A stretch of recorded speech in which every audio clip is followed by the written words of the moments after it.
So observant Vaidya, one who is keenly observing the रोगावस्था, विचक्षणः. ये विचक्षण जो वैद्य का विशेषण है, संहिता में, चरक संहिता में स्पेशली वैद्य के बहुत सारे विशेषण अलग अलग अध्याय में आए हैं. और ये भी थोड़ी इंटरेस्टिंग बात है, इसमें से ये विचक्षण विशेषण ज्यादा बार आया है. तो repeatedly they are trying to emphasize us that the Vaidya should be more विचक्षण. कीन ऑब्जर्वेशन स्किल उसमें डेवलप होनी चाहिए. तो विचक्षणः दशांगुल उन्मितम, दशांगुल, सो अप्रोक्सीमेटली उसकी लेंथ जो है वो दशांगुल होनी चाहिए, या फिर अथवा अष्टांगुलम उन्मितम, या फिर 8 अंगुल उसकी लेंथ होनी चाहिए. तो आइदर 10 अंगुल और आइदर 8 अंगुल. नाड़ी इस ऐसी लेंथ जिसकी है, ऐसी एक प्रकार की नाड़ी शराव संपूट छिद्रे, शराव संपूट छिद्रे. यानी क्या करना है कि 2 earthen concave dishes are taken and placed one over the other with the edges well closed, and make a small, what we can say, hole at the top of the vessel and attach the angle of nadi. तो ये थोड़ी सी रचना इस प्रकार से की है कि earthen concave dishes एक दूसरे के ऊपर रखनी है, उनके एजेस एक दूसरे के ऊपर इस तरह से रख देनी है कि उसमें कुछ गैप ना रह जाए, और उसका ऊपर का जो भाग है उस पर एक थोड़ा छिद्र लेके उस पे ये जो नाड़ी है 10 अंगुल या 8 अंगुल वो वहां पे अटैच करनी है. और वो नाड़ी जिम्माम कृत्वा, वो नाड़ी थोड़ी सी बेंड करना, जिम्म यानी बेंड करना, जिम्माम कृत्वा कासवान मुखेन एव वैरेचनम धूमम आपिबेत. और ऐसी उसको बेंड करके कासवान, काशी रोगी ने मुखेन एव, मुख से ही, वैरेचनम धूमम आपिबेत, वैरेचनिक धूम का सेवन करना चाहिए. तो देखिए यहाँ पे उन्होंने स्पेसिफिसिटी दी है कि ये धूम किस प्रकार का होना चाहिए, ये वैरेचनिक धूम होना चाहिए, नंबर 1. और नंबर दूसरी बात, मुखेन एव आपिबेत, मुख से उस धूम का सेवन करना चाहिए. नासा से उस धूम का सेवन करना नहीं लिखा है, मुखेन एव आपिबेत.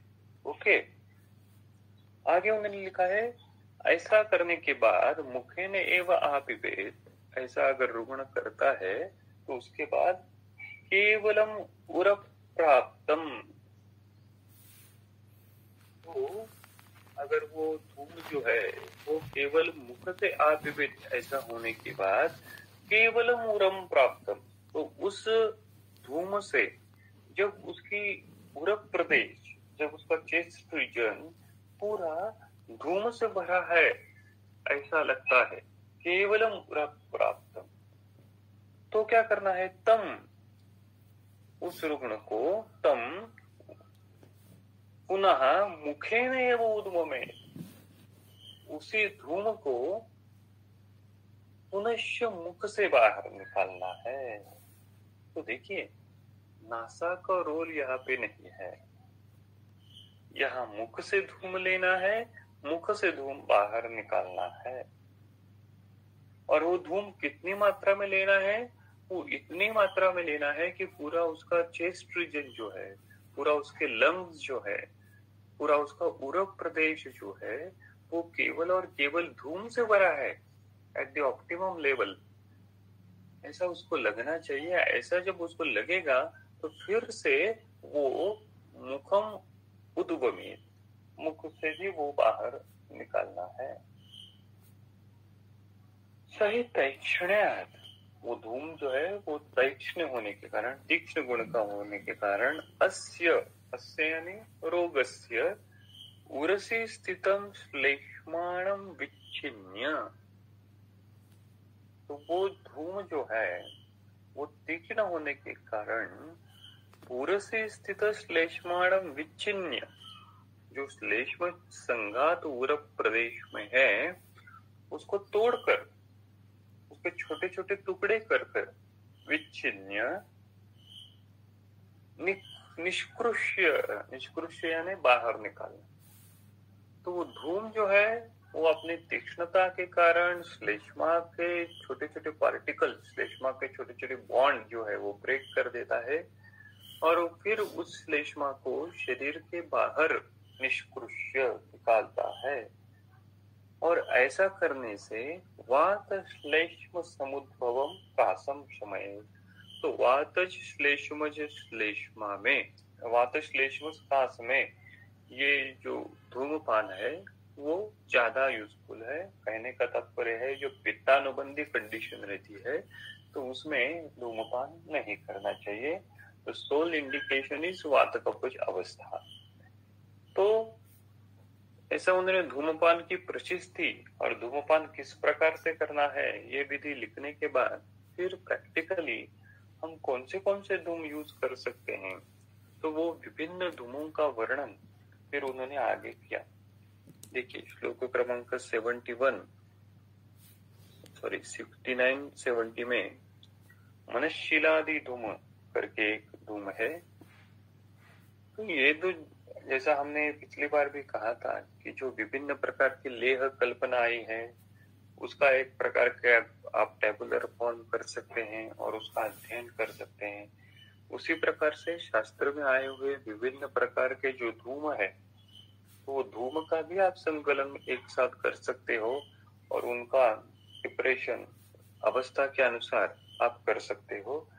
अब ये देखिए मनशीलादि धूम, मनशीला आल मधुकम मांसी मुस्ता इंगुदैहि पिबेत धूमम तस्यानु क्षीरम सुकोष्णम सगुणम पिबेत एष कासान पृथक दोष सन्निपात समुद्भवान धूमो हन्या संसिद्धान अन्यैहि योगैहि शतैहि अपि। क्या लिखा है इस मनशीलादि धूम में? मनशीला आल मधुक, आल मधुक, आल मधुक की टीका देखिए उन्होंने दी है क्या?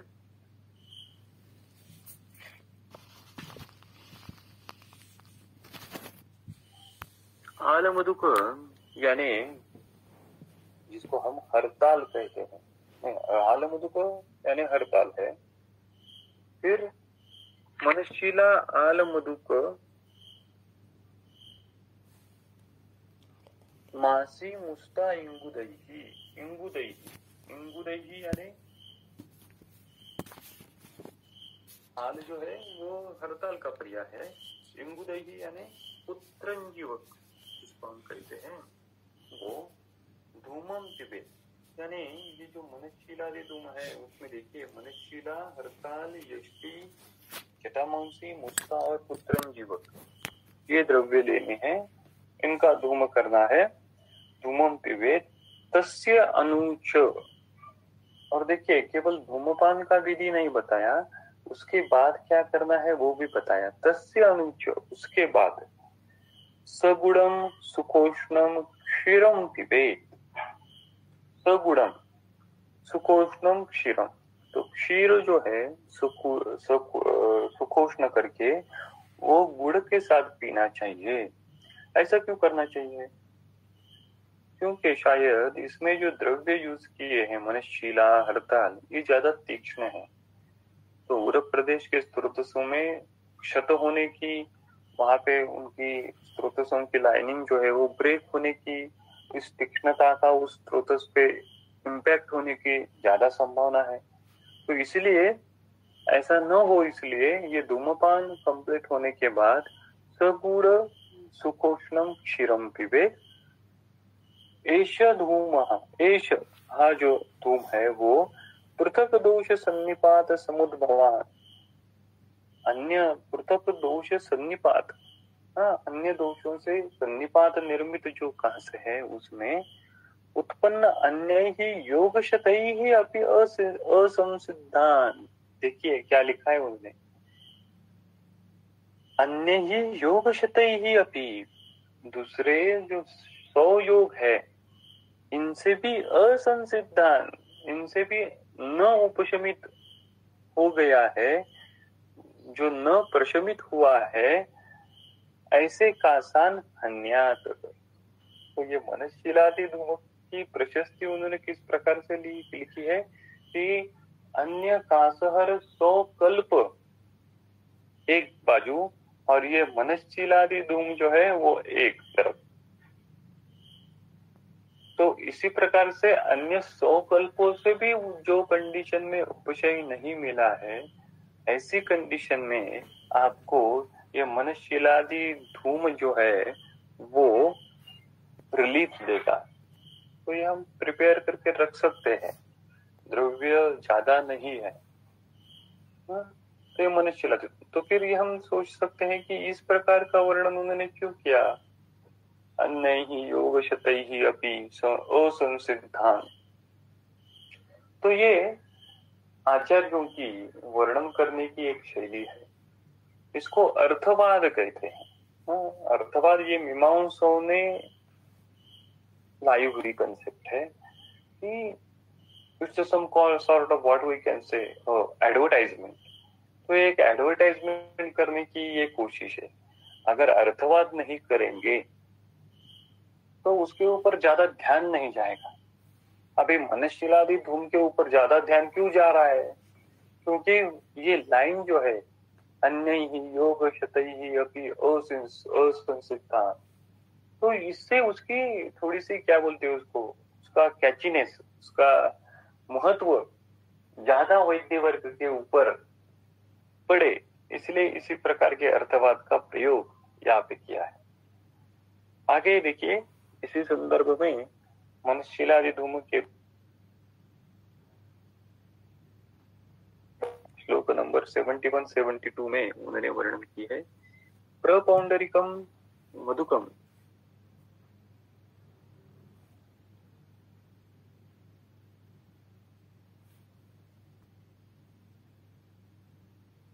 लीलां सुरसमन्वित धूमं क्षौम अनुवर्तिताम वृताक्ताम अनुचक्षिरम गुणोदकम अथापिवा। तो केवल धूमपान तक नहीं रुकना है, उसके बाद का जो विधि दिया है वो भी फॉलो करने की कोशिश करनी है। तो इस प्रपौंडरिकादि धूमवर्ती में प्रपौंडरिक यानी पुंडरिक, मधुक, समनशीला। देखिए वैरेचनिक धूम करना है तो मनशील ये प्रधान द्रव्य है, वो बार बार आता है। समनशीला, शांगेष्टाम, शांगेष्टा यानी गुंजा जिसको कहते हैं, मरीचम पिप्पली द्राक्षा एलाम सुरस मंजिरीम, सुरस मंजिरी यानी जो तुलस की मंजिरी रहती है वो, क्षौमचैल, क्षौमचैल यानी क्षौम वस्त्र जो है, सूती वस्त्र जो है, अनुवर्तिताम, उसको लिप्त करके। तो इन द्रव्यों की क्या करनी है, पेस्ट तैयार करनी है, और इन जो पेस्ट आप तैयार करते हो तो उसके ऊपर सिल्क क्लॉथ जो है वो रैप करना है, और वो ड्राई होने के बाद घृताक्तम, उसको घृत से आक्त करना है, वर्तिम कृत्वा, उसकी वर्ती तैयार करके धूमम पिबेत, और अनुच, ये धूमपान होने के बाद क्षीरम अथवा गुड़ोदकम अपि, क्षीर या फिर गुड़ोदक देना चाहिए। ये भी इसलिए क्योंकि यहाँ पे भी मनशीला जैसे द्रव्य यूज किए हैं। हालांकि प्रैक्टिस में हम धूमपान करने के बाद जिस प्रकार का विधि एडवाइस नहीं करते कि आप गोक्षुर या फिर गुड़ का सेवन करो, लेकिन आप अगर तीक्ष्ण द्रव्य मनशीलादि धूमवर्ती जैसे यूज कर रहे हैं तो इस प्रकार का अनुपान बाद में वातज कास में एडवाइस करना आवश्यक है, तभी हमारा जो रिजल्ट परसेंटेज है वो ज्यादा बढ़ेगा। उसके बाद देखिए श्लोक क्रमांक 73 में फिर से एक बार मनशीलादि धूमवर्ती का वर्णन, ये अलग है। तो मनशीला कितनी बार आई है धूमपान के लिए, जैसे हमने पिछली बार देखा था जो योग थे उसमें क्षति पुष्कर मूल ये बार बार आता था, तो ये थोड़ा सा ऑब्जर्वेशन, विचक्षणा, हम अगर विचक्षण होंगे तो इस प्रकार की चीजें हमारे सामने बार बार आएंगी। अगर आपने शास्त्र में आए हुए कल्पों का एक ऑब्जर्वेशन किया होगा तो कुटज और दूसरा द्रव्य है कुटकी, तो कुटज कुटकी ये कॉम्बिनेशन कल्प में बार बार आता है। वैसे देखा जाए तो कुटज का और कुटकी का एक्शन अलग है, एक स्तंभक है और दूसरा भेदक है, लेकिन वो दोनों द्रव्य बहुत सारे कल्पों में एक साथ आए। तो अगर अन्य द्रव्यों के साथ वो दो कल्प जब एक साथ आते हैं तो उनकी एक्शन थोड़ी सी बदलती है, तो वो अलग विषय है, वो अगली बार कब देखेंगे। लेकिन कहने का तात्पर्य है तो ये हमको ऑब्जर्व करना है। उसी प्रकार से ये षटी पुष्कर मूल कॉम्बिनेशन प्राण वस्तु है, प्राण वस्तु के बहुत सारे विकारों में षटी पुष्कर मूल इस प्रकार का कॉम्बिनेशन आता है। तो देखिए ये मनुष्यशील आदि अन्य प्रकार की धूमवर्ती जो है श्लोक क्रमांक 73 में उन्होंने लिखा है मनुष्यशीला आल, मनुष्यशीला सॉरी एला, मनुष्यशीला आल नहीं है, मनुष्यशीला एला मरीच क्षारांजन कुटज नटैहि वंशलेखन सेव्या चौमालक्त रोहिशैहि।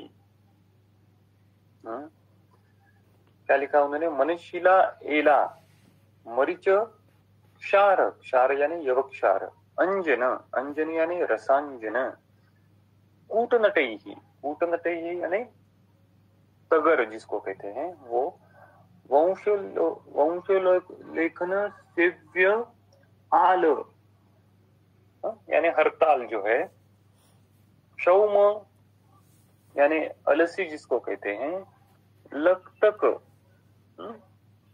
यानी जिसको मराठी में हम लाख कहते हैं वो, रोहिशैहि, रोहिश नाम का जो तृण रहता है वो, अयम धूमम, तो इस प्रकार का धूम तैयार करके सनुपानः पूर्वकल्पेन विधीयते। तो पहले बार जो गोक्लुप्त या फिर गुड़ का अनुपान बताया है वही अनुपान यहाँ पे भी यूज करना है। आगे उन्होंने लिखा है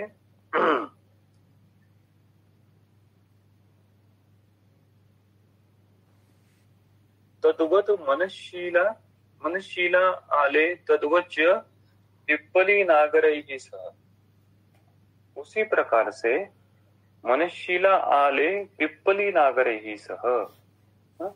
तो मनशीला आले यानी हरताल और पिप्पली और सुंठ इनका धूमपान तैयार करना है। तो ये तो देखिए ये तो बहुत ही सिंपल है। इसमें देखिए 3 प्रकार के चार ही द्रव्य यूज किए, मनशीला, हरताल, पिप्पली और शुंठ, इनका धूमपान तैयार करना है। और धूमपान के बाद में गोक्षीर या फिर गुड़ का सेवन करना तो इंडिकेटेड है। अभी श्लोक क्रमांक 75 में इंगुदित्वादि धूम का वर्णन है। वग इंगुदी बृहत्योदो तालमूली मलशिला कार्पास अस्त अश्वगंधा च धूमः कास विनाशना। तो इंगुदित्व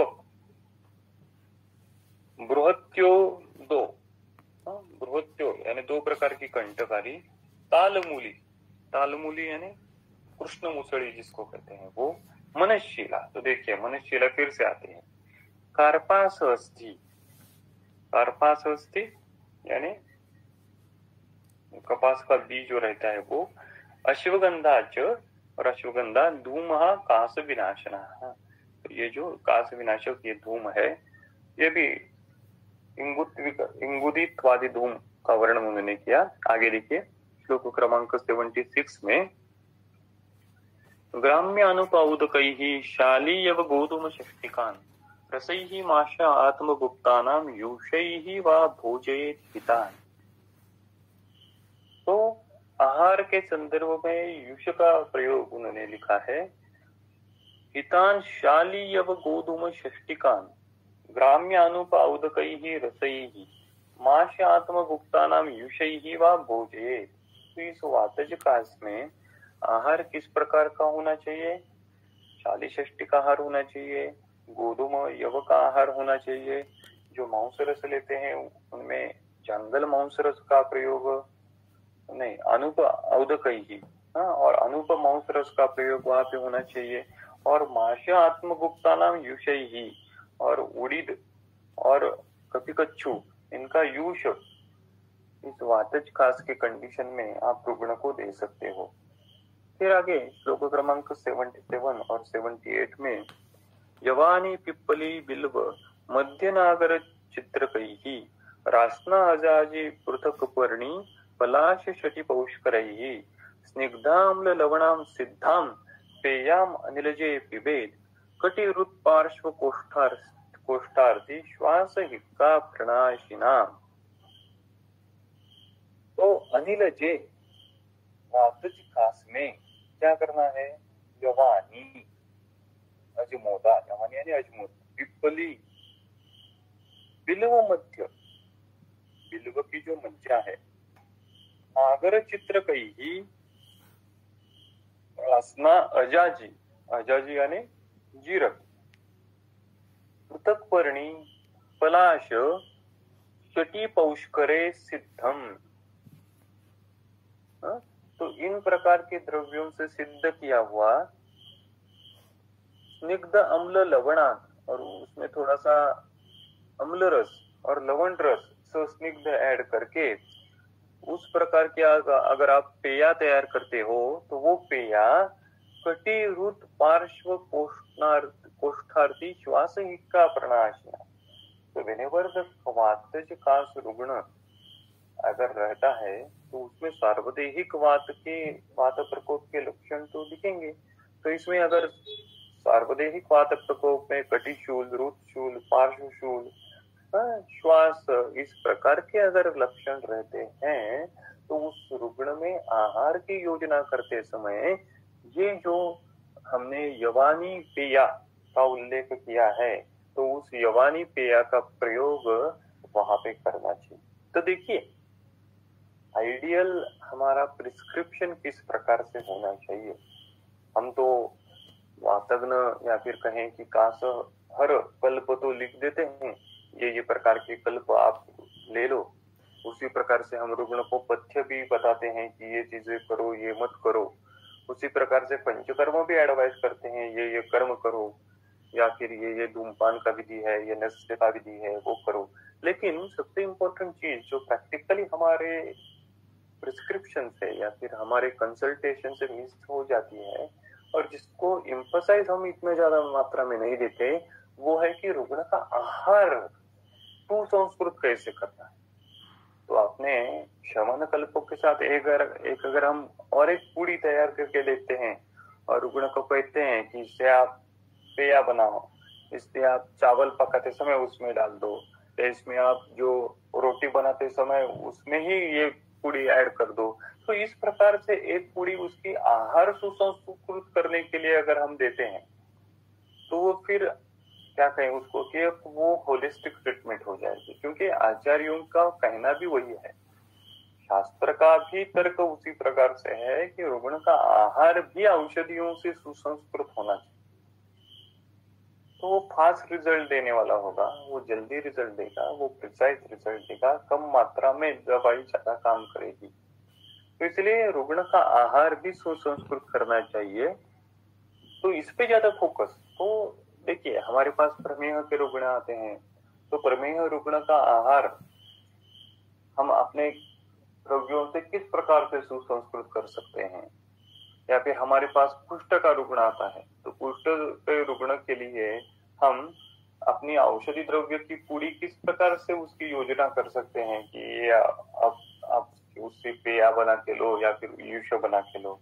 या फिर हमारे पास गृहिणी के रुग्ण आते हैं, तो गृहिणी के रुग्ण को किस प्रकार, तो इसपे हम चिंतन, इसकी अगर हम ज्यादा से ज्यादा चिंतन करेंगे तो उसकी वैरायटी हमारे पास आएगी।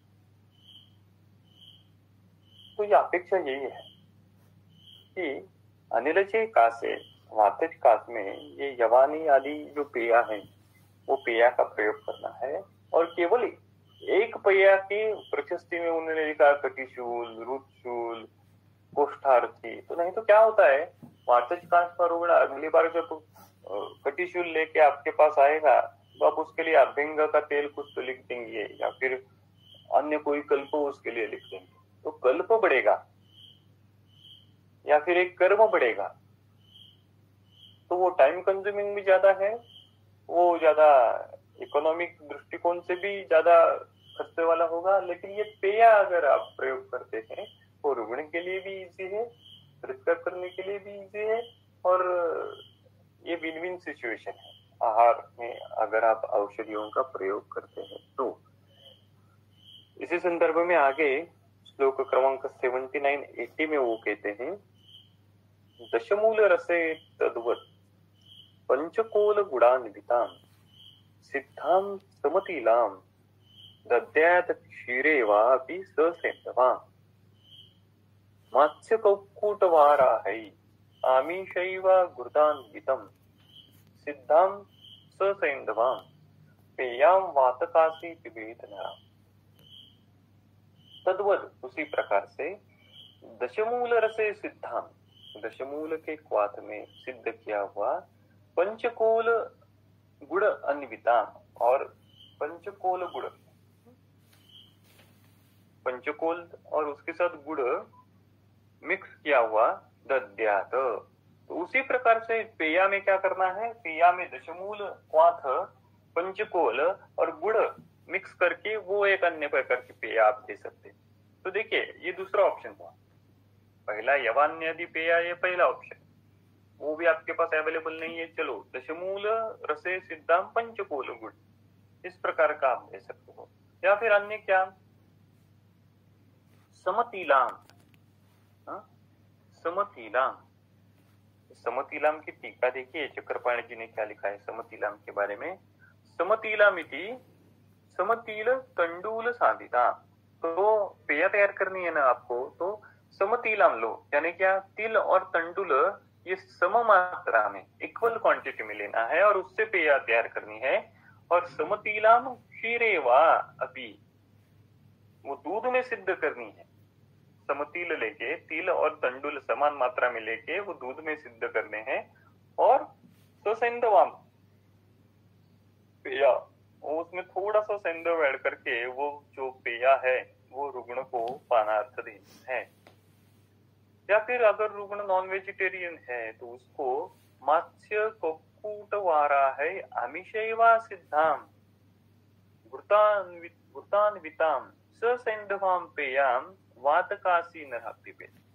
तो अगर नॉन वेजिटेरियन रुग्ण है तो उसके लिए फिश का सूप या फिर कुक्कुट का सूप, वो बनाकर उसमें थोड़ा सा घृत ऐड करके और सेंधव ऐड करके वो पीने को देना।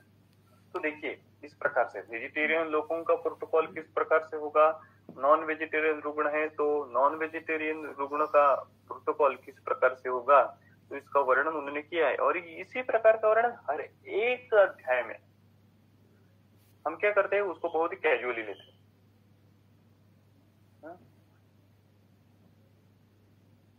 म्हणजे मराठीत एक खूप चांगलं वाक्य आहे की आयुर्वेद सोपा सोपा करण्याच्या नादात आपण आयुर्वेद खूप पातळ करून टाकला। क्या है इसमें, क्या है, तो इस प्रकार का अप्रोच नहीं होना चाहिए।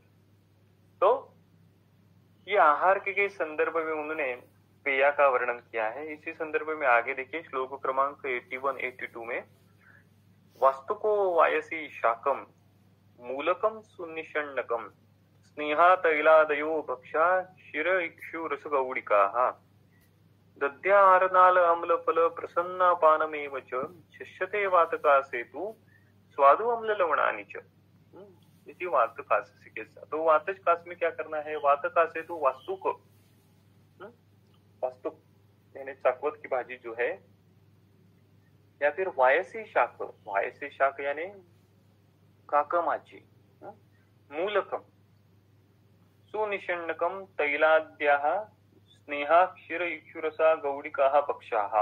तो इन प्रकार के शाकों का प्रयोग करो, मूलक का प्रयोग करो, सुनिषण्णक का प्रयोग करो, दधि आरनाल अम्लफल प्रसन्नापानम एव च स्वादु अम्ल लवणानि च शस्यते। तो इसी प्रकार से उन्होंने वातज कास में आहार किस प्रकार से होना चाहिए उसका वर्णन किया। आगे श्लोक क्रमांक 83 से पित्तज कास का चिकित्सा उपक्रम शुरू होता है। श्लोक क्रमांक 83 और 84 में देखिए, पैत्तिके सकफे कासे वमनम सर्पिक्षा हितम तथा मदन काश्मर्य मधुक क्वचितैः जलैः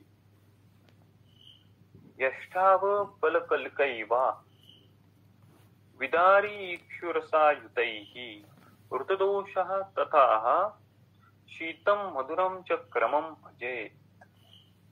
तो देखिए, पित्तज कास का चिकित्सा उपक्रम में सकफे पैत्तिके कासे वो कंडीशन का वर्णन किया है। पैत्तिके कासे पित्तज कास में अगर सकफे कफ का अनुबंध है तो अभी सबसे पहले पैत्तिक कास कब कहेंगे, जब सार्वदेहिक पित्त प्रकोप के लक्षण हमको दिखेंगे तब हम उसको नामाभिधान पैत्तिक कास ऐसा कहेंगे, जिसका लक्षण जो है वो इसी अध्याय में श्लोक क्रमांक 15-16 में दिखे, वही अगर लक्षण हमको मिल रहे हैं तो उसको हम नामाभिधान पैत्तिक कास कहेंगे। ऐसे पैत्तिक कास में सकफे कफ का अगर अनुबंध है तो देखिए, पैत्तिक कास में पित्त की चिकित्सा करना ये तो विषय है, ये तो सामान्य विषय है, लेकिन पित्तज कास की चिकित्सा उपक्रम वर्णन करते समय डायरेक्टली कौन सी कंडीशन का उन्होंने वर्णन किया है, पैत्तिके कासे सकफे। ऐसा क्यों किया? सबसे पहले इस कफ अनुबंध वाले कंडीशन का वर्णन उन्होंने क्यों किया? क्योंकि उर स्थान जो है वो कफ का स्थान है, इसलिए पित्तज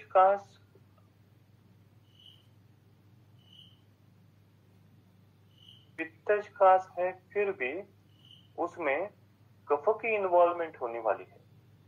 वो हमने देखा था पिछली बार, चक्रपाणी टीका का जो वर्णन है वो देखा था।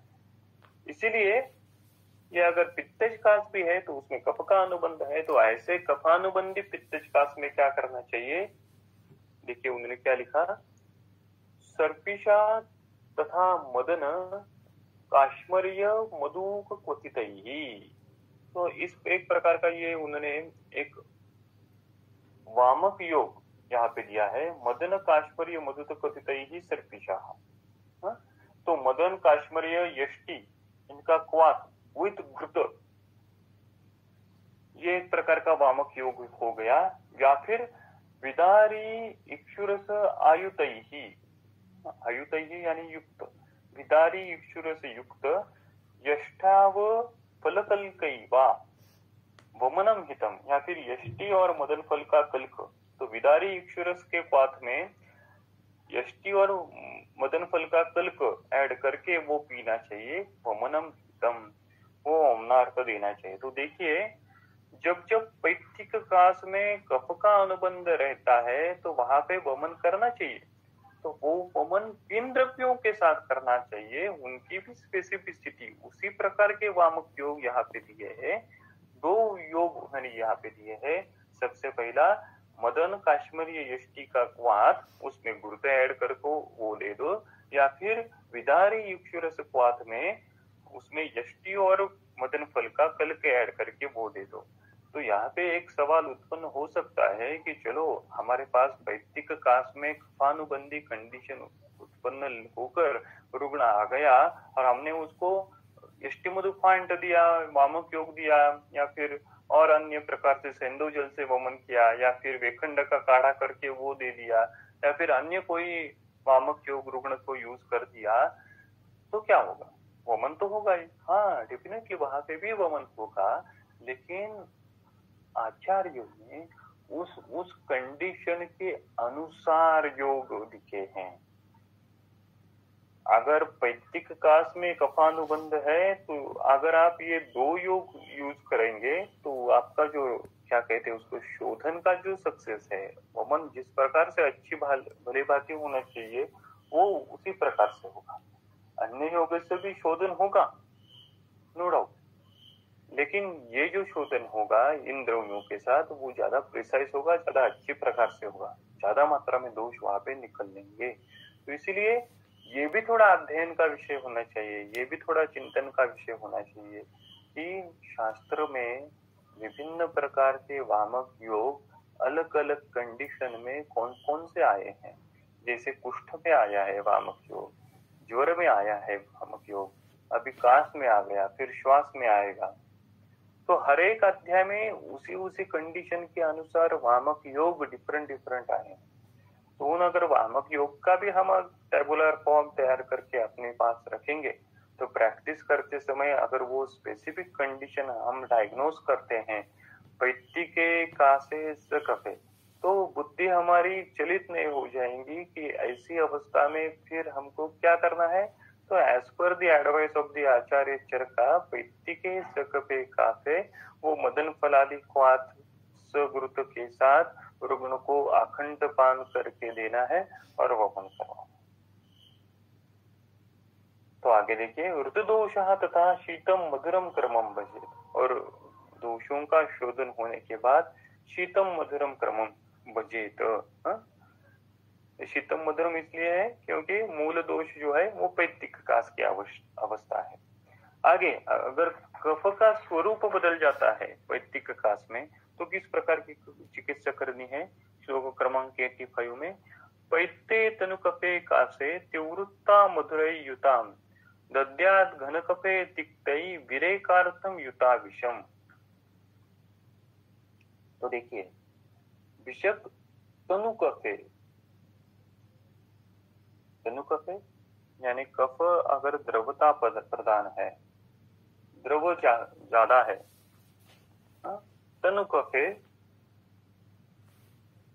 पैत्ते कासे मधुरै युताम तीव्रताम विरेकार्थ दद्यात्।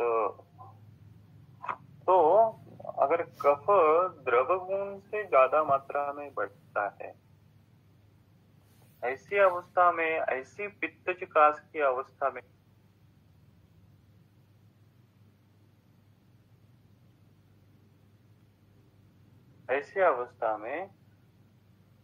मधुरयुताम तीव्रताम विरेकार्थ दद्यात्।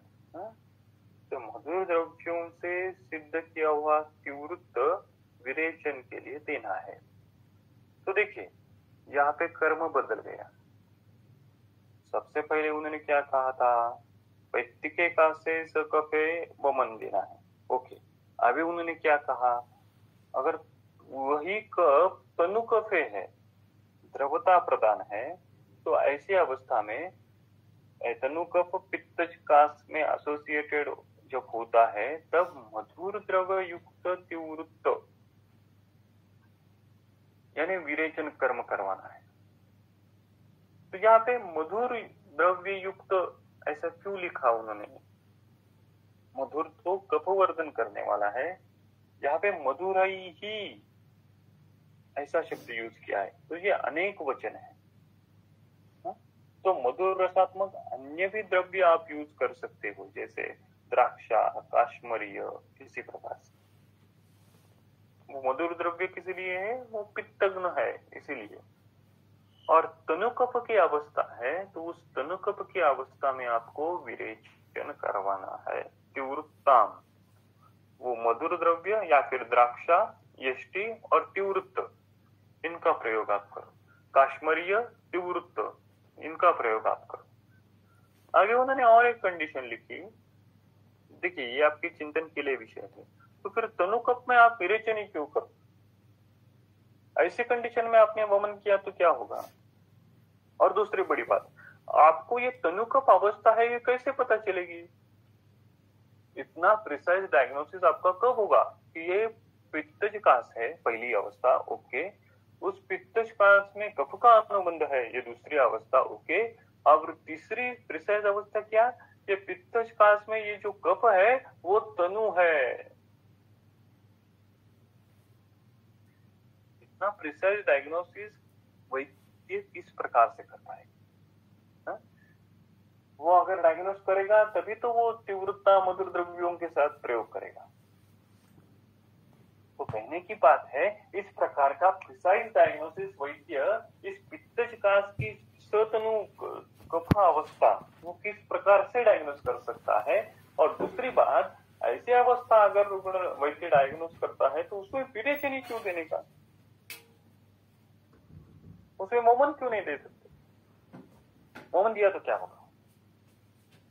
कफ तनु है यानी क्या है, वो द्रव गुण से बड़ा है, तो द्रवगुण सिर्फ कफ का ही बढ़ेगा क्या? नहीं, वो पित्त का भी बढ़ेगा, पित्त भी द्रवगुण से बढ़ेगा। तो ऐसे द्रवगुण आधिक्य की जो अवस्था है, जो पैथोलॉजी है, उसमें आप वो द्रवगुण वोमन से भी निकाल सकते हो।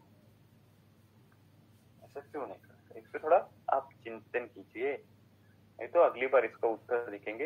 या फिर नीचे उन्होंने क्या लिखा, घन कपई ही तिक्त ही युताम तीव्रताम विरेकार्थम प्रयोजे। अब तनुकप की अवस्था नहीं है, अभी घनकप अवस्था है, घनकप एसोसिएटेड इन पित्तचिकास। तो इस घनकप की अवस्था में तिक्त द्रव्य ही तीव्रत विरेकार्थम प्रयोजित। तो घनकप जब रहता है तो उसमें तिक्त द्रव्य और तीव्रत ये कॉम्बिनेशन देना है, और जब तनुकप रहता है तो तीव्रत्वित मधुर द्रव्य ये कॉम्बिनेशन देना है। तो पित्तचिकास एसोसिएटेड विथ तनुकफ या फिर घनकफ है, उसमें आपको तीव्रत्व तो देना ही है, उसमें आपको विरेचन तो करवाना ही है, लेकिन उस तीव्रत्व के साथ मधुर द्रव्य कब देना है या फिर तिक्त द्रव्य कब देना है। घन अवस्था है तो उसमें तिक्त द्रव्य ऐड करना है, या फिर तनु अवस्था है उसमें तीव्रत्व के साथ मधुर द्रव्य ऐड करने हैं। ठीक है। तो पित्त शामक जो रस है, कषाय तिक्त मधुरा पित्त मन्ये तु कुर्वते, तो इसमें से तिक्त और मधुर इन रसों का यहाँ पे प्रयोग किया है। कषाय रस का प्रयोग नहीं किया है क्योंकि कषाय रस स्तंभक है, इसलिए यहाँ पे उसका प्रयोग उन्होंने नहीं किया है। तो ये चिंतन का विषय है, इस पे आप थोड़ा चिंतन करेंगे ऐसी अपेक्षा है। आगे श्लोक क्रमांक 86। स्निग्धं शीतं तनुकफे वृक्षः शीतः कफे घने क्रमः कार्या परम भोज्यैः स्नेहै लेहैश्च शिष्यते। तो तनुकफे, तो ये विरेचन पश्चात ये जो तनुकप की अवस्था है, उस तनुकप की अवस्था में, इस तनुकप की अवस्था में आपने विरेचन किस प्रकार से किया? तीव्रत्व और मधुर द्रव्यों के साथ। तो उनको विरेचन देने के बाद स्निग्धः शीतः, स्निग्ध शीत उपक्रम वहां पे करना है। और घनकप में आपने तिक्त द्रव्यों के साथ तीव्रत्व देने के बाद उसमें वृक्षः शीतः क्रमः कार्यः, तो वृक्ष शीत उपक्रम वहां पे करना है। परम आफ्टर दैट भोज्यैः स्नेहैः लेहैश्च शिष्यते, उसके बाद आपको स्नेह भोजन और लेह का प्रयोग करना है। तो इसी संदर्भ में पैतृक काल में जो विभिन्न प्रकार के लेह कल्पना आए हैं, लेह योग आए हैं, उसका वर्णन उन्होंने आगे श्लोक क्रमांक 87 से लेके आगे किया है। देखिए 87 से लेके 89 तक। श्रृंगाटकम पद्म बीजम नीलिसाराणी पिप्पलीम, तो एक प्रकार का ये लेह हो गया। क्या है? श्रृंगाटक, पद्म बीज, नीलिसार और पिप्पली, ये द्रव्य एकत्र करके उनका लेह तैयार करना है। या फिर दूसरा कल्प और है पिप्पली मुस्त यष्टाब द्राक्षा मुर्वा महाऔषधम, महाऔषध यानी शुंठी। तो पिप्पली, मुस्ता, द्राक्षा, शुंठी ये द्रव्य एकत्र करके उनका और एक लेह तैयार कर सकते हैं। या फिर तीसरा और एक लेह उन्होंने लिखा है लाजा अमृतफला द्राक्षा त्वक्षिरी पिप्पली सीता। लाजा अमृतफला, अमृतफला यानी आमलकी, द्राक्षा त्वक्षिरी पिप्पली सीता, इनका भी आप लेह तैयार कर सकते हो। या फिर चौथा एक कल्प है पिप्पली पद्मक द्राक्षा और बृहत्याश्य फलात्रसा, बृहति फल रस और पिप्पली पद्मक द्राक्षा, इनका लेह। और आगे और एक पांचवा कल्प उन्होंने लिखा खर्जूरम पिप्पली वंशी स्वद्रंष्टा चेति पंचते। खर्जूर, पिंपली, वंशी और स्वद्रंष्टा, ये ज्यादा प्रैक्टिकल है, इसको हम यूज कर सकते हैं अपने क्लिनिक में। इति श्लोकार्था पंच लेहा, तो ये पांच लेह जो है खर्जुरम पिप्पली वांशी श्वद्रंष्टा चेति पंचते घृत शौद्र युता लेहा श्लोकार्धे पित्तकासिना। तो इति श्लोकार्थे पंचलेहा घृत क्षौद्र युता पित्तकासिना। तो यही जो लेह है उसमें घृत और मधु ऐड करके ये पित्तकास में आप यूज कर सकते हो। इसी संदर्भ में और एक लेह उन्होंने लिखा है नीचे श्लोक क्रमांक 90 में, शर्करादि लेह शर्करा चंदन द्राक्षा मधुधात्री फलोत्पलैहि पैत्ते। तो पैत्ते तो जब स्वतंत्र पित्त प्रकोप है, वहां पे कफ का ज्यादा अनुबंध नहीं है, ऐसी अवस्था है, तो ऐसी अवस्था में शर्करा चंदन द्राक्षा मधु धात्रीफल उत्पलैहि इनसे लेह तैयार करके उस लेह का प्रयोग करना चाहिए। समस्त मरीचा सकफ है, और जब पित्त कफ के साथ अनुबंध है ऐसी अवस्था में सकफ है, समस्त मरीचा उन्हीं द्रव्यों में मुस्ता और मरीच ये ऐड कर देने हैं। और अनिले जो वातानुबंधी पित्तकास है उसमें सगुर्त ऊपर दिया हुआ जो शर्करादि लेह है उसमें गुर्त ऐड करके उससे लेह तैयार करना है। तो देखिए एक ही कल्प है, उसमें दोषानुबंध के साथ द्रव्य बदल जाते हैं। श्लोक क्रमांक 91 में देखिए, वहां पे भी एक मृद्विकादि लेह बताया है। मृद्विका अर्धशतम त्रिशंक पिंपली शर्करा फलम लेहयेत मधुना गोरवा क्षीरपम च शक्रुत रसम। तो क्षीरपम क्या शब्द यूज किया है उन्होंने, क्षीरपम। क्षीरपम यानी जो दुग्ध भोजी है, केवल गोदुक्त है ऐसा रुग्ण क्षीरपम। मृद्विका अर्धशतम, मृद्विका जो है वो 50 ले ली है। त्रिंशत पिंपली, पिप्पली फल जो है वो 300 लेने हैं। और शर्करा फलम, और शर्करा एक फल लेके मधुना ले है, तो ये भी सिंपल ही हो गया। देखिए उसमें मृद्विका 50 और पिप्पली 300 और उसमें शर्करा ऐड करके मधु के साथ वो लेह तैयार करना है। इस प्रकार का लेह तो रुग्ण को अपने आप घर पे भी तैयार करने को कह सकते हैं। तो ये भी और एक सिंपल कल्प है मृद्विकादि लेह। या फिर वा गो शक्रुत रसम, तो क्या है और एक लेह उन्होंने बताया है गोशकृत रसम। गोशकृत जो है गोमय है, उसका रस निकालकर वो रस मधुना लेह है, मधु के साथ उसका लेह लेना आप बता सकते हो। लेकिन ये प्रैक्टिकली पॉसिबल नहीं है। लेकिन ऊपर का मृद्विकादि लेह जो है वो आप रुग्ण को एडवाइस कर सकते हो। वहां पे और एक शब्द वहां पे यूज किया है वो इम्पोर्टेंट है, क्षीरपम, दुग्ध भोज्य रुग्ण होना चाहिए। अभी श्लोक क्रमांक 92, 93 में त्वगादि लेह का प्रयोग उन्होंने किया है। त्वगेला योष मुद्विका पिप्पली मूल पौष्करैहि लाजा मुस्ता शटी रासना धात्री फल विपित कैहि शर्करा क्षौद्र सर्पी लेहा कास विनाशना श्वास हिक्का क्षयम चैव रुद्रोगम च प्रणाशयेत्।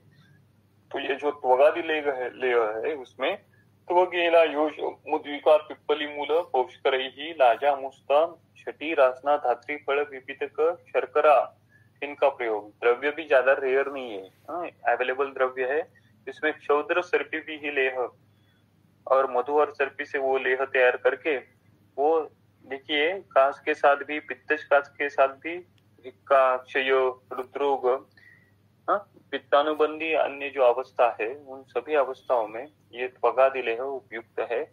आगे श्लोक क्रमांक 94 में पिप्पल्यादि लेह का प्रयोग किया है। पिप्पल्या आमलकम द्राक्षा लाक्षा लाजाम सितोपलाम।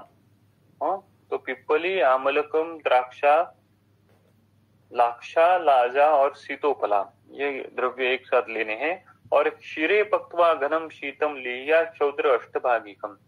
क्षीरे पक्वा, तो ये ऊपर के जो द्रव्य है वो दूध में सिद्ध करने हैं। और घनम, वो दूध में सिद्ध करते हुए उनकी जब थिक कंसिस्टेंसी तैयार हो जाती है, वो घन हो जाते हैं, उनको घनता आ जाती है, तब शीतम, तो वो जब नॉर्मल टेम्परेचर को आते हैं तब उसमें क्षौद्र अष्टभागिकम लियात, तो उसमें मधु ऐड करके उसका लेह कल्पना तैयार करनी है। ये भी सिंपल कल्पना है, हम तैयार कर सकते हैं।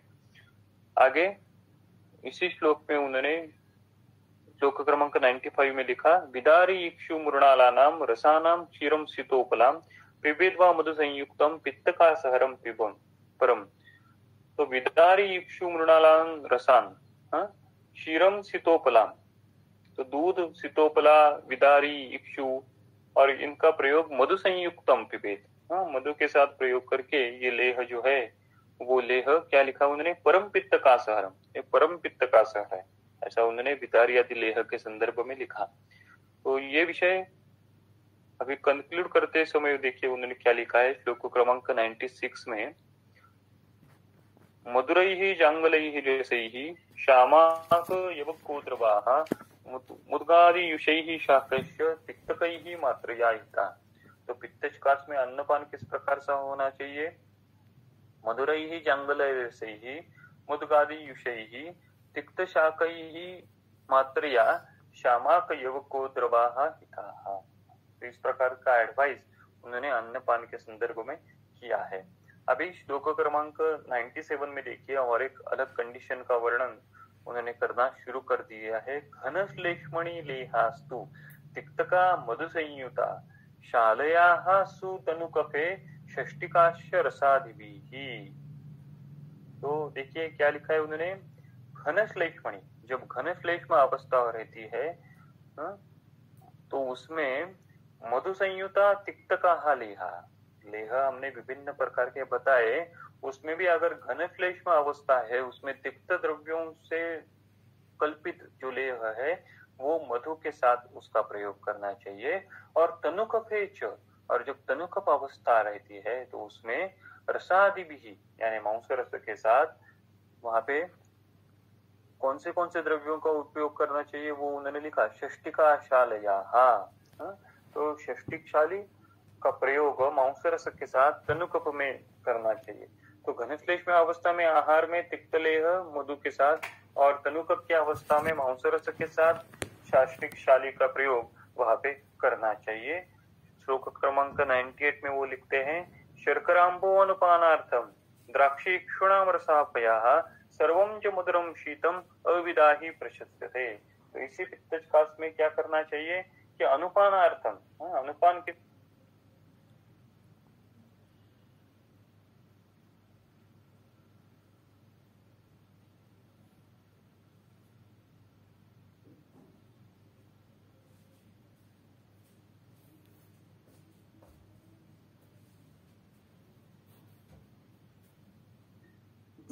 हेलो, आवाज येतोय का?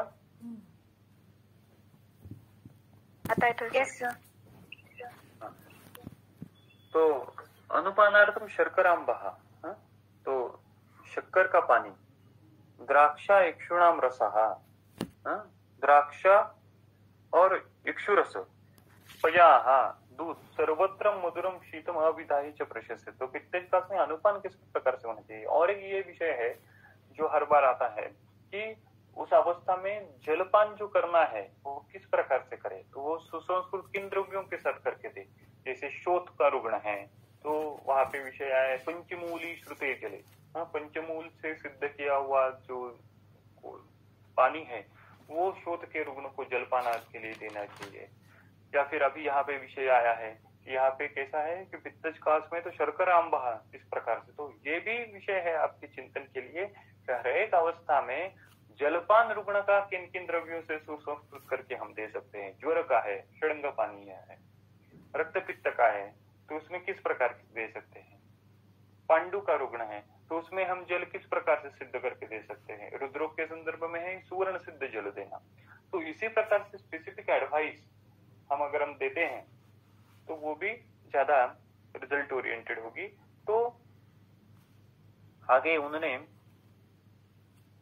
श्लोक क्रमांक 99 में लिखा, काकोली बृहति मेधा युग्मय सरूष नागरैः पित्तकासे रसान चीर युषाश्यापि उपकल्पते। पित्तकासे, पित्तकास में सरूष नागरैः काकोली बृहति मेधा युग्मैः, मेधा युग्मैः, मेधा महामेधा, इनका क्वाद तैयार करके या फिर रसान अंश रस क्षीरम युषांच अभी उपकल्पये, तो इनका भी प्रयोग आप कर सकते हो। आगे श्लोक क्रमांक 100। क्षरादि पंचमूलस्य पिप्पली द्राक्षयो तथा कषायेन श्रुतम क्षीरम पिबेत समुद्र शर्करम। तो शरादि पंचमूल, शरादि पंचमूल यानी मेरे हिसाब से वो तृण पंचमूल होगा। तो उसमें पिप्पली द्राक्षयो कषायेन, पिप्पली द्राक्षा इनका कषाय, और क्षीरम समुद्र शर्करम, उसमें क्षीर और मधु और शर्कर ऐड करके वो भी आप पानार्थ पित्तशकास के लिए दे सकते हो। श्लोक क्रमांक 101। स्थिरा सिता पृष्णिपर्णी श्रावणी बृहति युगैः, जीवक ऋषभक काकोली तामल की वृद्धि जीवकैः। तो स्थिरादि क्षीर, अभी देखिए ये कल्पना, ये विषय क्या चल रहा है कि पित्तशकास में विभिन्न प्रकार के द्रव्यों के साथ क्षीर संकल्पना सिद्ध करके दी है। तो ऊपर उन्होंने शरादि पंचमूल से सिद्ध किया हुआ क्षीर बताया। अभी श्लोक क्रमांक 101 में उन्होंने स्थिरादि क्षीर, इन द्रव्यों से सिद्ध किया हुआ क्षीर संकल्पना बताई हमने। अगर आपको याद होगा तो शोथ संकल्पना, शोथ की चिकित्सा जो है, उस शोथ चिकित्सा में हमने देखा था कि वहां पे वातजकास की चिकित्सा में विभिन्न औषधि द्रव्यों के साथ क्षीर सिद्ध करके उसका प्रयोग बताया।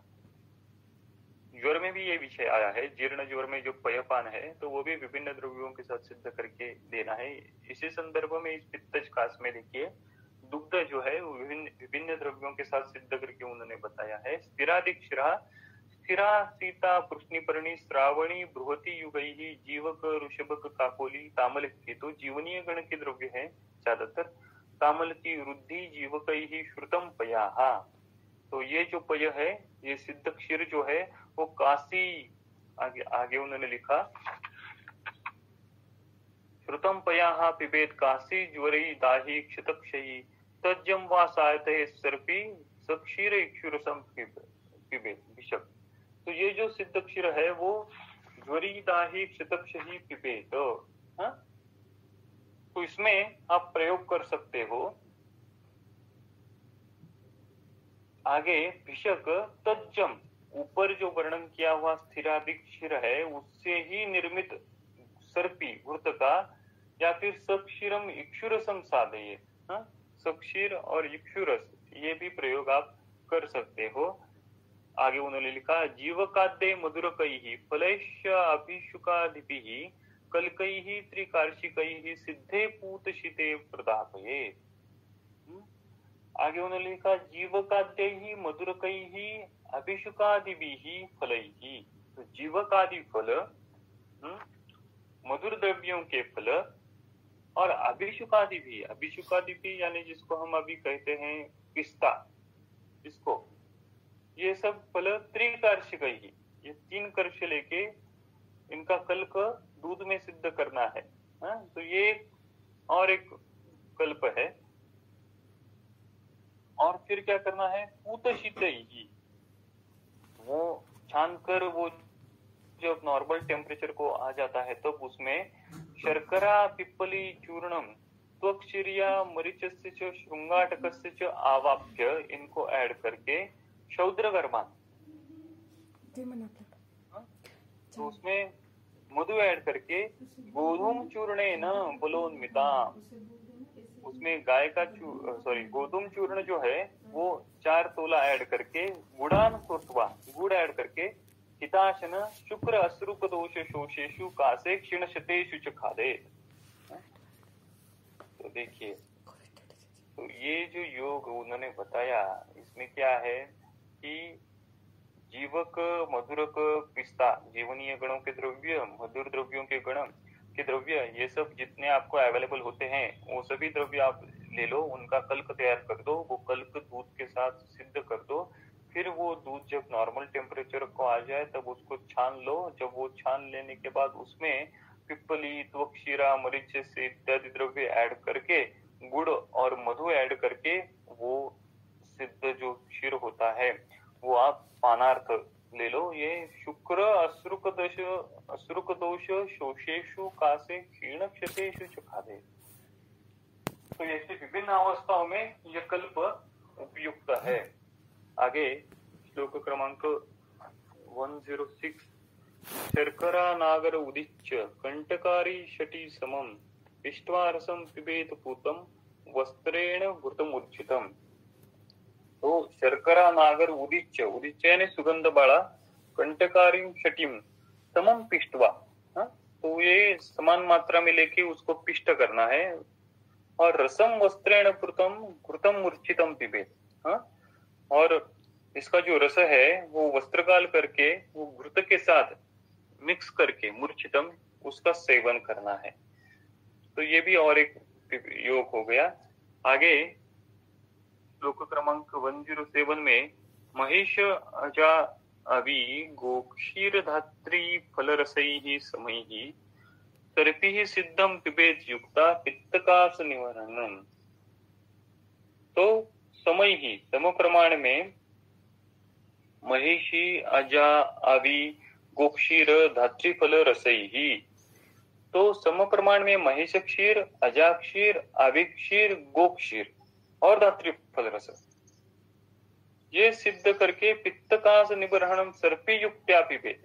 तो देखिए, महेश का दूध ले लो, अजा का दूध ले लो, अवि का दूध ले लो, गोक्षीर ले लो और धात्री फल रस ले लो, और ये सिद्ध करके, ये सिद्ध होने के बाद उसमें सर्पी ऐड करके वो पानार्थ दे दो। ये भी पित्तकास की चिकित्सा है, पित्तकास निबर्हणम।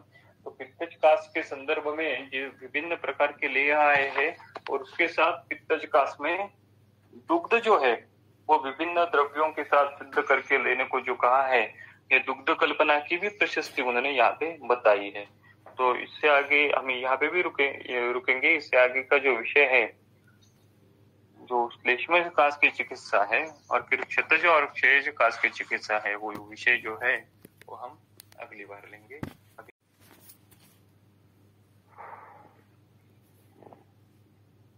धूमवर्ती बनवताना सोमवस्त्राऐवजी काय वापरू शकतो? ठीक आहे, आता हा युक्तीचा विषय आहे की धूमवर्ती बनवताना जर आपण धूमवर्ती बनवण्याची क्षारण करायची जर मेथड पाहिली तर त्यामध्ये जी विभिन्न द्रव्य सांगितलेली आहेत, त्यामध्ये सोमवस्त्र पहिल्यांदा सांगितलंय। काही ठिकाणी जे आपण लोकरीचे कपडे म्हणतो, त्या लोकरीच्या कपड्यांचाही वापर त्या ठिकाणी सांगितला आहे। किंवा आता जर प्रॅक्टिकली जर आपण पाहायला म्हटलं की जे आपण धूमवर्ती पेशंटला घरच्या घरी पण करण्यासाठी सांगतो, त्यामध्ये आपण जसं एक मेथड करून पाहिली होती की छोटे छोटे ज्या 2cc सिरिंज ज्या असतात, त्या सिरिंज मध्ये हे आपण जे कल्क तयार करतोय, तो कल्क जे धूमपानाची द्रव्य जी आहेत, धूमपानाची द्रव्य एकत्र करून त्यांचा कल्क स्वरूप तयार करून ते जर त्या 2cc सिरिंज मध्ये भरले आणि त्या सिरिंज नंतर कापल्या तर त्याचा एक विशिष्ट आकार तयार होईल। ते जर ड्राय झाल्यानंतर त्या थोड्याशा बांधून पण राहतील, त्यांचा विशिष्ट आकार तयार होईल आणि त्या पेशंटला घरच्या घरी घेण्यासाठी पण कन्व्हिनियंट राहतील। तर प्रत्येक वेळेस सिल्क कॉस्ट भेटणार नाही ही गोष्ट तर आयडियली बरोबरच आहे, पण अशा पद्धतीने आपण अशी युक्ती वापरून या सिरिंजचा वापर करून जर आपण धूमवर्ती तयार केल्या तर ते आपल्याला प्रिस्क्राईब करायलाही सोप्या राहतील आणि रुग्णाला घरी घेण्यासाठी पण सोप्या राहतील। तर अशा पद्धतीने आपण आजकाल प्रॅक्टिकली धूमवर्तीचा प्रयोग करू शकतो। फक्त प्रश्न एवढाच आहे की आपल्याला धूमवर्तीचे वेगवेगळे योग किमान पक्षी जरी आपल्या क्लिनिक मध्ये असले पाहिजे, स्नेहिक धूमवर्तीचा योग पाहिजे, वैरेचनिक धूमवर्तीचा योग आपल्याकडे असला पाहिजे आणि प्रायोगिक धूमवर्तीचा प्रयोग। अशा पद्धतीने आपण रुग्णाची अवस्था पाहून त्यानुसार ते धूमवर्ती रुग्णाला ऍडवाइस करू शकतो। दोष प्रकोप चिकित्सा करताना कोणत्या रसात्मक द्रव्याचा प्रयोग करायचा हे कसे ठरवणार? फॉर एक्झाम्पल वात प्रकोप असेल तर कधी मधुर रस, तर हा बरोबर विषय आहे की दोष प्रकोप आहे किंवा कशा आहे तिक्त मधुरा पित्तमन्ये तु कुर्वते किंवा मधुर अम्ल लवण रस जे आहेत ते वातक नाही असं आपण म्हणतो, पण मधुर रस कधी वापरायचा, अम्ल रस कधी वापरायचा आणि लवण रस कधी वापरायचा, हा एक विषय आहे।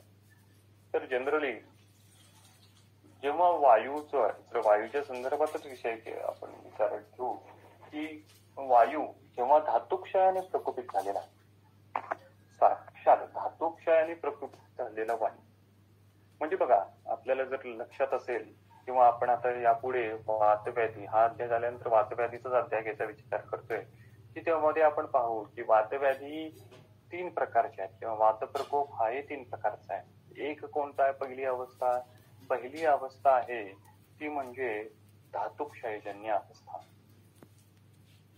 दुसरी अवस्था कोणती आहे? दुसरी अवस्था आहे शुद्ध वातजी प्रकोपाची अवस्था. आणि तिसरी अवस्था कोणती आहे? तर तिसरी अवस्था आहे आपल्याला माहिती आहे ती मार्गावरोधाने होणारा वातप्रकोपाची अवस्था. आता पहिली जी अवस्था आहे ती कोणती? धातुक्षयाने उत्पन्न होणारा वातप्रकोप. धातुक्षयाने उत्पन्न होणारा वातप्रकोप म्हणजे काय? तर साक्षात शरीराच्या बाहेर शारीर धातू चाललेला आहे आणि त्यामुळे वातप्रकोप होत आहे. म्हणजे रसधातू चाललाय किंवा रक्त चाललंय किंवा अत्यंतिक शुक्रक्षय झालेला आहे, अत्यंतिक द्रव धातू चाललेला आहे अतिसाराच्या माध्यमातून. आणि अशामुळे अत्यंतिक धातुक्षयामुळे प्रकोपित झालेला वायू, अशी जेव्हा अवस्था उत्पन्न होते तेव्हा त्या अवस्थेची चिकित्सा वेगळी आहे. त्या अवस्थेची चिकित्सा आम्हाला काय करायची? ते जो धातू शरीराच्या बाहेर चाललाय त्याचं पूर्ण आम्हाला करायचंय, म्हणजे आम्हाला बृहण त्या ठिकाणी करणं अपेक्षित आहे. आणि हे बृहण जेव्हा आम्ही करतो तेव्हा ते बृहण आम्हाला जे करायचं असतं ते मधुर रसात्मक द्रव्यांनी जास्त प्राय आम्ही करतो धातुक्षयजन्य अवस्थेमध्ये. आता दुसरी जी अवस्था आहे, दुसरी अवस्था कोणती आपण पाहिली की शुद्ध वातज प्रकोप. आता शुद्ध वातज आणि धातुक्षयजन्य यामध्ये काय फरक आहे? जनरली बघताना तर वाटेल दोन्ही अवस्था सारख्याच आहेत, पण त्यामध्ये सूक्ष्म भेद, थोडासा एक भेद असा आहे की शुद्ध वातज जे आहे ते वृक्ष आहार विहाराचे आणि जे वायूचे गुणधर्म आहेत त्या वायूच्या गुणधर्माच्या तत्समान हेतूंच्या सेवनाने होणारा हा प्रकोप आहे. तर धातुक्षय जो आहे तो साक्षात धातू, शारीर धातू शरीराच्या बाहेर जाण्याने निर्माण होणारा हेतू आहे. म्हणजे धातुक्षयजन्य व्हायला रुग्ण शरीरात काहीतरी बदल अपेक्षित असतात, त्यामुळे तो धातुक्षयजन्य वातप्रकोप होतो. शुद्ध वात ज्यामध्ये रुग्ण एक्स्ट्रा आहाराचं सेवन, विहाराचं सेवन करत असतो, मग तो वातातपसेवी असेल, उन्हामध्ये जास्त काम करत असेल, आणखी एक्स्ट्रा जे हेतू असतील त्यानुसार रुग्णाच्या शरीरात शुद्ध वातज प्रयोग जेव्हा होतो, वाताचा प्रकोप जेव्हा होतो, तेव्हा त्याची चिकित्सा आम्हाला स्नेहन करावी लागते.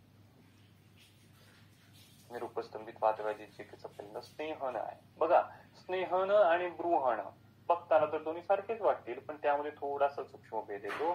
जेव्हा आम्हाला धातुक्षयजन्य वातव्याधी चिकित्सा करायची असते तेव्हा आम्ही बृहणाकडे जातो. जेव्हा आम्हाला निरुपस्तंभित धातुक्षयजन्य शुद्ध वातज प्रयोगाची चिकित्सा आम्हाला जेव्हा करायची असते तेव्हा आम्ही स्नेहनाकडे जातो. आणि मार्गावरोध जेव्हा कंडिशन असते, वायूच्या मार्गात अवरोध जेव्हा आलाय, तो अवरोध आम्हाला दूर करायचा आहे, तेव्हा तो अवरोध दूर करण्यासाठी आम्हाला थोडीशी तीक्ष्ण द्रव्याची वापर आम्हाला तेव्हा करावा लागतो. तेव्हा आम्ही आम्ल किंवा लवण रसाचा प्रयोग त्या ठिकाणी करतो. अशा पद्धतीने वात प्रकोपामध्ये रसांची स्पेसिफिसिटी हा प्रकोप कशा पद्धतीने झालाय त्यानुसार बदलतो. आपण हा विषय जो आहे तो जेव्हा वातव्याधी वाचू तेव्हा वातव्याधी चिंतन करताना आणखीन थोडा एक्सप्लोर करण्याचा प्रयत्न करूया. धन्यवाद सर. सर के ओर ज्वाइन हुए सभी के आभार.